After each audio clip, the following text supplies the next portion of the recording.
Topping today's news, traffic fatalities far outpacing 2023 after 2 die on the Family Islands. Former Prime Minister Perry Christie recovering in hospital after a heart procedure, and the Lynden Pinling International Airport set to get a $200 million upgrade.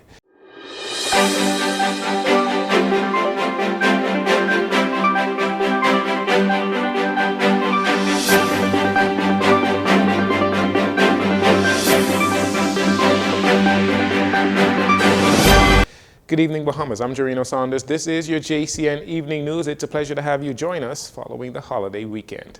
A 27-year-old man on Cat Island was killed while walking on the highway in the area of Smith's Bay. That was on Monday, and a 30-year-old male walking with him was seriously injured. Police say both men from New Providence were walking on the highway when they were struck by a vehicle being driven by a lone male. The 27-year-old died of his injuries, while the 30-year-old received severe injuries and is being treated in hospital. The driver is assisting police with their investigation. Later that day, police on Eleuthera, the island right next door, also reported a traffic fatality that occurred shortly before 10 p.m. on Queens Highway in North Eleuthera, resulting in the death of a male who was a passenger on a red Ford F-150 truck. Reports say the truck was traveling north along Janes Bay Road when the 25-year-old man fell while seated on the back of the truck.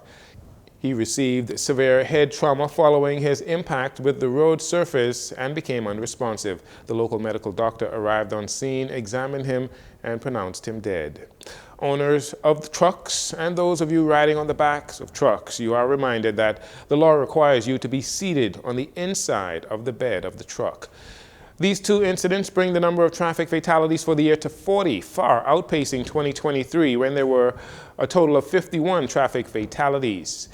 Meanwhile, police are also investigating the drowning death of an adult male while at Jaws Beach on Sunday. The incident took place around 8 p.m. when the male was found submerged in waters and unresponsive. He was pronounced dead by medical physicians at hospital. Former Prime Minister Perry Christie remains at Doctors Hospital today, and according to his doctors, he is recovering well after he was committed to hospital on Saturday experiencing symptoms of an acute or severe heart condition.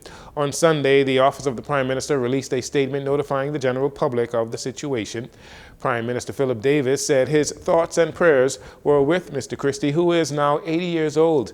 Mr. Christie's family said they remain encouraged by the outpouring of love and support for Mr. Christie, who is undergoing further tests. The family says he remains in good spirits and maintains his usual optimism. The Bahamas is currently hosting the Airport Conference of the Americas at Bahamar. Executives from an estimated 100 airports and other aviation businesses in the industry across Latin America, Caribbean, and the United States. They're all here in the Bahamas in attendance. The 4-day forum began on Sunday with a focus on important topics affecting international aviation in the United States, the Caribbean, Latin America, and of course right here in the Bahamas, like new solutions for safety, security, commercial air service development, infrastructure development, and funding issues as well. At the opening ceremony on Monday, Deputy Prime Minister and Minister of Tourism, Investments, and Aviation, Chester Cooper, announced that the number of air arrivals to the Bahamas has outgrown the Lynden Pinling International Airport.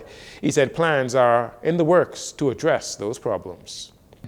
But notwithstanding, as beautiful as LPIA is, it is too small.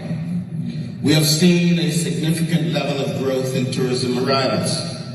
In 2023, we have had a record-setting year with air arrivals 10% ahead of the prior year, making LPIA one of the busiest airports in the Caribbean region. And as a result, we are projecting needing another $200 million investment over the next 12 to 18 months. During peak season like Thanksgiving and spring break, the airport is usually overcrowded and congested. Meanwhile, the tourism minister said the Bahamas is committed to becoming a regional leader in aviation and air transport services.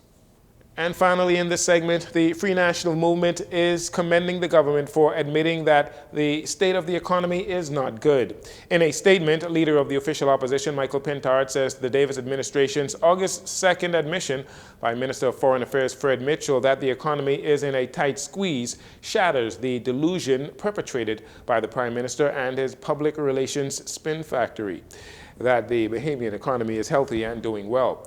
Mr. Pintard says the Davis administration must produce a robust economic and fiscal plan to lower the cost of living for all Bahamians and move the country back to a high economic growth and balanced budget as well.